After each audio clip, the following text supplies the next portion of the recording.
Thank you officer Avantika concern दिखाने के लिए, लेकिन मैं एकदम ठीक हूँ। नक्श ने अपना मन पहले से ही बना लिया था कि अब वो जावेरी खानदान के उस घर में कभी नहीं जाएगा। नक्श मन ही मन ये सोचते हुए आगे बढ़ ही रहा था कि तभी अचानक से 6 लग्जरी कार्स एक साथ आई और सड़क के किनारे रुक गई। कार्तिक जल्दी से कार से बाहर आया। यार फाइनली तू मुझे मिल गया। तू ठीक तो है?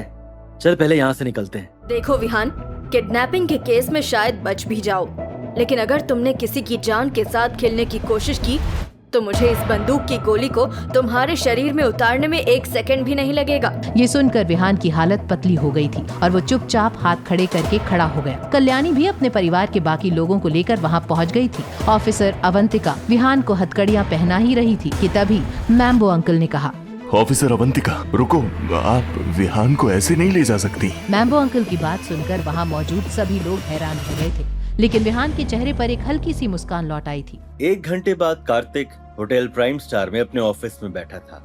नक्श के ठीक सामने इरफान भाई खड़े थे, जिनके माथे पर पसीना और चेहरे पर डर दिख रहा था। कार्तिक अपनी चेयर से उठा और इरफान भाई को एक लात मारते हुए बोला, नीचे झुको, घुटने टेको। बस भी करो कार्तिक, ये मैटर तो मैं कब का खत्म भी कर चुका हूँ। इरफान भाई आप खड़े हो जाइए। मालिक मैं अंधा था, मुझसे गलती हो गई, प्लीज मुझे माफ कर दीजिए। माफ तो मैं आपको पहले ही कर चुका हूँ, लेकिन आपको मेरे लिए एक काम करना होगा। आज से आपको नवीन जावेरी के ऊपर पूरी नजर रखनी होगी। वो क्या करता है, कहाँ जाता है, किससे मिलता है, उसकी एक एक इंफॉर्मेशन चाहिए मुझे। बिल्कुल मालिक, आपके लिए तो कुछ भी। थैंक यू, आपने मुझे काम दिया। इरफान भाई बहुत ग्रेटफुल फील कर रहे थे, लेकिन नक्श ने उन्हें कोई जवाब नहीं दिया और इसी के साथ नक्श ऑफिस से बाहर निकल गया। 2 दिन बाद नक्श सूरत की सबसे बड़ी रेसिडेंशियल बिल्डिंग में मौजूद था। उसने अपने माथे से पसीना पोंछा, मेन रिसेप्शन हॉल की तरफ बढ़ने लगा। Hello sir, how can I help you? मुझे एक घर खरीदना है। सॉरी, अभी हम लंच कर रहे हैं। अगर आपको घर खरीदना है तो वहां पर सारे ब्रोशर्स रखे हैं, आप उन ब्रोशर्स को चेक कर सकते हैं। Lunch time?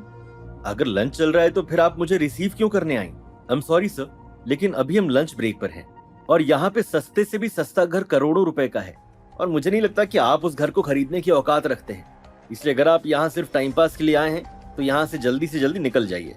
नक्श, तुम यहाँ क्या कर रहे हो? अनिका उसे देखकर एम्बैरेस्ड भी थी और साथ ही साथ सरप्राइज्ड भी। नक्श ने अनिका के सवाल का कोई जवाब नहीं दिया। उसकी नजर तो उस आदमी पर थी जो अनिका के ठीक बाजू में खड़ा था। मुझे तुम्हारी जिंदगी से गए 2 दिन क्या हुए, तुमने तो अपने लिए लौंडे देखना भी शुरू कर दिए। इतना जल्दी कैसे भूल गए मुझे? अनिका, क्या कहा तुमने? ये नक्श है, वो तुम्हारा यूजलेस हस्बैंड। उस आदमी का नाम प्रेरक मोदी है।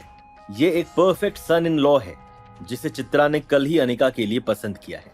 जब उस फीमेल स्टाफ मेंबर ने प्रेरक को देखा तो वो तुरंत ही प्रेरक की ओर बढ़ी और मुस्कुराते हुए बोली, मैनेजर सर, आप इधर क्या कर रहे हैं? अरे कुछ नहीं, मैं बस मिस अनिका को हमारा घर दिखा रहा था। तुम अपना काम कंटिन्यू करो, तुम्हें मेरे लिए परेशान होने की जरूरत नहीं है। अरे तुम अभी तक यहीं खड़े हो? अगर तुम यहाँ से नहीं गए तो मुझे सिक्योरिटी को बुलाकर तुम्हें बाहर फेंकवाना होगा। हालांकि नक्श का ध्यान तो पूरी तरह से अनिका में ही फंसा हुआ था। नक्श को बुरा लग रहा था। भले ही उन दोनों के बीच इतनी नजदीकियां नहीं थीं, लेकिन इतनी दूरियां भी नहीं थी कि 2 दिन के अंदर ही अनिका किसी और मर्द के साथ घूमे और यहाँ तो वो घर देखने आई है। नक्श, तुम गलत मत समझो, ये सब तो मम्मी जी की वजह, मैं समझ गया। अभी स्टाफ सिक्योरिटी को कॉल करके बुलाने ही वाला था जिससे नक्श को बाहर निकाला जा सके, लेकिन तभी प्रेरक ने उन्हें यह करने से रोका। अचानक से उसके दिमाग में एक ख्याल आया। उसने सोचा कि क्यों ना नक्श का इस्तेमाल करके अपने सक्सेस का शो ऑफ किया जाए। तुम नक्श हो, राइट? चित्रा आंटी ने तुम्हारी सिचुएशन के बारे में बताया, लेकिन मुझे यह समझ में नहीं आया कि अनिका ने तुमसे शादी की या फिर तुमने अनिका से शादी की। तुम्हें इससे क्या मतलब है कि मैंने मेरी बीवी से शादी की या फिर मेरी बीवी ने मुझसे? क्या तुम्हें मुझसे जलन हो रही है? मैंने आज तक तुमसे ज्यादा शेमलेस इंसान अपनी लाइफ में कभी नहीं देखा। अनिका तुम्हें जल्दी से जल्दी डिवोर्स दे देगी, इसलिए आगे से यहाँ पर दिखाई मत देना। मैं तुम्हें अनिका के आसपास भी नहीं देखना चाहता हूँ।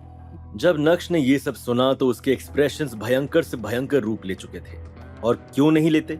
नक्श ने अनिका को डिवोर्स नहीं दिया था, तो इस हिसाब से वो अभी भी उसकी बीवी थी। घर खरीदना है? Is that a joke? क्या तुम्हें लगता है कि तुम यहाँ घर खरीदने के लायक हो? मैं लायक हूँ या नहीं इससे तुम्हें क्या मतलब है? क्या तुम यहाँ के मैनेजर हो? मैं ही यहाँ का मैनेजर हूँ और ये सब कुछ मेरे अंदर ही आता है, तो मुझे इससे बहुत मतलब है, समझे? बहुत बढ़िया। ये बोलते हुए नक्श ने ऊपर से नीचे तक प्रेरक को देखा और उसके बाद अपना फोन बाहर निकाला और किसी को कॉल करने लगा। उसी समय प्राची ने अचानक से अनिका को देखा और उसके कदम अनिका की ओर बढ़े। अनिका, तू यहाँ क्या कर रही है? इससे पहले कि प्राची अपनी बात कह पाती, अचानक से उसकी नजर नक्श पर गई, जो किसी से कॉल पर बात कर रहा था। अचानक से उसके एक्सप्रेशंस बदल गए। नक्श जीजू। अनिका, ये कौन? ये मेरी बेस्ट फ्रेंड है, बिल्कुल मेरी बहन की तरह। मैं अनिका का बॉयफ्रेंड हूँ, तुम मुझे आज से जीजू बोल सकती हो। ओ हेलो, तुम अपने आप को समझते क्या हो? क्या तुम हमारी अनिका के लायक भी हो? मेरे जीजू सिर्फ और सिर्फ नक्श हैं, हमारे रास्ते में मत आना। क्या प्राची के जोरदार स्टेटमेंट से उड़ने वाले थे सबके होश? प्रेरक की इस गलती के लिए क्या नक्श उतार देगा उसे सड़क पर? कल्याणी और चित्रा के इशारों पर कब तक नाचेगी अनिका? ये जानने के लिए देखिए अगला एपिसोड सिर्फ पॉकेट FM के YouTube चैनल पर, और इंस्टा एम्पायर के सारे एपिसोड्स को सुनने के लिए डिस्क्रिप्शन में दी गई लिंक से डाउनलोड कीजिए पॉकेट FM ऐप।